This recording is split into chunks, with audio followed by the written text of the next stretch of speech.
Kristen kok cemberut, Kristen kok pahit, Kristen kok ketus. Katanya Kristen kok berduka cita melulu. Dalam episode sebelumnya, kita sudah belajar bahwa sukacita adalah tanda kedewasaan rohani yang tidak dapat disangkal. Buah sukacita yang sejati datang dari dalam keluar, tidak ditentukan oleh keadaan dan situasi kondisi. Sebab berbeda dengan bahagia yang selalu ditentukan oleh sikon, sukacita ditentukan oleh mata air kehidupan yang mengalir dari dalam kita, mengalir dari Kristus yang tinggal di dalam kita, keluar. Itu sebabnya Habakuk pasal 3 ayat 17-18 bisa menuliskan demikian. Sekalipun pohon ara tidak berbunga, pohon anggur tidak berbuah, hasil pohon zaitun mengecewakan, sekalipun ladang-ladang tidak menghasilkan bahan makanan, kambing domba terhalau dari kurungan dan tidak ada lembu sapi dalam kandang, namun aku akan bersorak-sorak di dalam Tuhan, beria-ria di dalam Allah yang menyelamatkan aku. Ini tanda sukacita sejati, sukacita sekalipun, bukan sukacita jikalau. Artinya, Habakuk berkata bahwa sukacitanya tidak ditentukan oleh situasi kondisi, oleh keberkatan atau ketiadaan berkat, oleh kelimpahan ataupun kekurangan, oleh sehat maupun sakit, oleh duka cita maupun musibah yang dialami. Sukacita yang dimiliki oleh Habakuk tetap. Pertanyaannya adalah, kalau kita berkata bahwa kita orang Kristen sejati, kita sudah lahir baru, kita milik Allah dalam Kristus Yesus, kita punya Roh Kudus dalam kita, lantas kenapa kita seringkali murung? Bahkan bukan cuma murung, seringkali kita malah bitter dan berduka cita, kita menjadi pribadi yang pahit. Karena seringkali kita merasa bahwa orang-orang selalu menyakiti kita. Kita punya victim mentality, kita punya mentalitas korban, dan merasa kasihan pada diri kita sendiri. Merasa. Ini masalahnya. Seringkali kita itu apa-apa dibawa ke perasaan. Padahal seringkali apa yang kita rasa itu, ya cuma itu, perasaan, bukan kenyataan. Sukacita sejati bisa mengalahkan segala kecemasan yang timbul, bukan cuma orang, tetapi situasi, keadaan, apapun yang terjadi. Tidak lagi mendikte kita. Orang Kristen dewasa tidak didikte oleh perasaan. Orang Kristen dewasa tidak didikte oleh keadaan. Orang Kristen dewasa, sukacita yang tetap yang ada dalam dirinya, mendikte perasaannya dan mendikte outputnya. Perhatikan apa yang ditulis oleh Kisah Para Rasul 5 ayat 41. Rasul-rasul itu meninggalkan sidang mahkamah agama dengan gembira, with great joy. Ketika mereka ditangkap, mereka dianiaya, mereka disiksa, dan di hadapan mahkamah agama mereka diperintahkan untuk menyangkal Yesus, mereka malah gembira. Karena mereka telah dianggap layak, kata ayat itu, untuk menderita penghinaan karena nama Yesus. Ini artinya apa? Para rasul tidak lagi membiarkan tindakan, perlakuan manusia, perlakuan keadaan terhadap diri mereka menghalangi mereka bersukacita. Bahkan dalam Kisah Rasul 16 ayat 22-25 mencatat apa yang dialami para rasul-rasul itu, terutama dalam bagian ini Paulus dan Silas. Ayat 22 Kisah Rasul 16 berbunyi begini, juga orang banyak bangkit menentang mereka. Lalu pembesar-pembesar kota itu menyuruh mengoyakkan pakaian dari tubuh mereka dan mendera mereka. Artinya Paulus dan Silas bukan cuma ditelanjangi, tetapi disiksa, didera, dipukul, dicambuk. Ayat 23, sesudah mereka berkali-kali didera, mereka dilempar ke dalam penjara. Kepala penjara diperintahkan untuk menjaga mereka dengan sungguh-sungguh. Artinya setelah ditelanjangi, dipermalukan depan umum, rasa malu mereka dihancurkan, tubuh mereka dihancurkan, mereka disiksa, dan penderitaan mereka tidak selesai.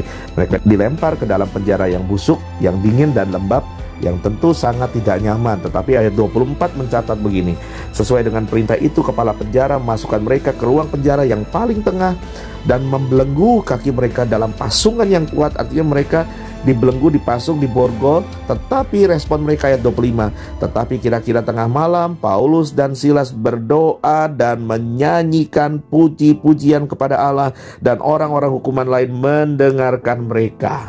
Di tengah aniaya, di tengah kesulitan, di tengah keadaan sukar, mereka tidak membiarkan perlakuan manusia melukai hati mereka. Mereka tidak membiarkan keadaan merusak mereka.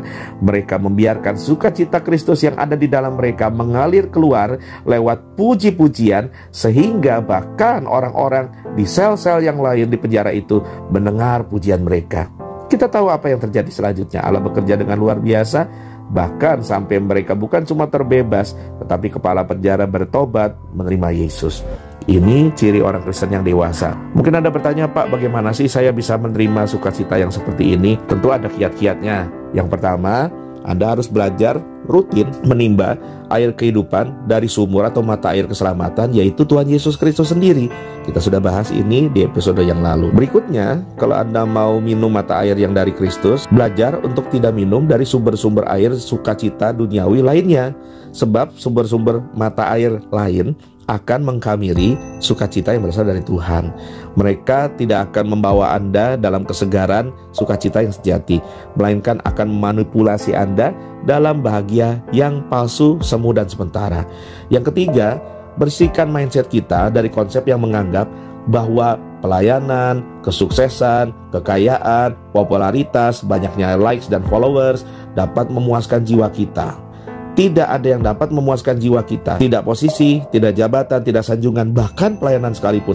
Tidak ada yang dapat memuaskan sukacita kita selain Kristus sendiri. Yang keempat, belajarlah melalui pengalaman kita sendiri dan alamilah bahwa sungguh sukacita yang penuh itu hanya akan kita temukan di dalam hadirat Tuhan.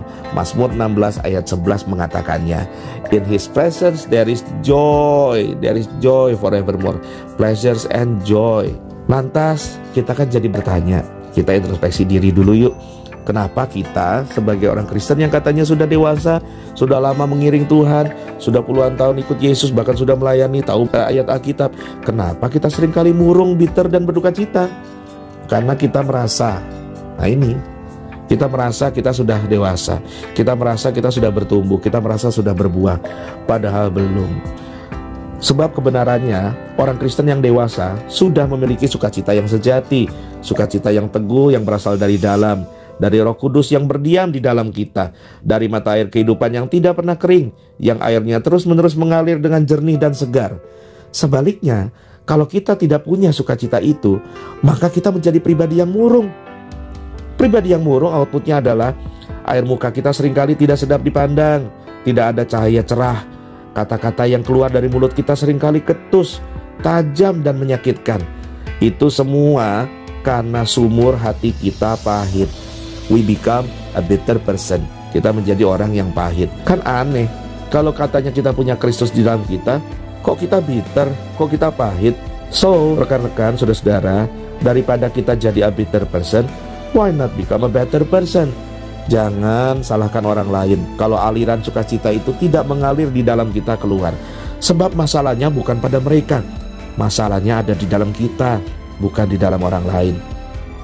Mintalah hari ini pada Yesus agar Ia menyembuhkan kita dari segala kepahitan yang membuat kita menjadi pribadi yang terluka dan pribadi yang melukai, dan merubah kita dari pribadi yang bitter menjadi pribadi yang better, dari pribadi yang murung yang membuat orang lain terluka menjadi pribadi dengan wajah yang cerah ceria, senyum yang selalu terkulum, mulut yang ramah dan tidak menyakitkan, serta pribadi yang membawa sukacita dimanapun kita berada.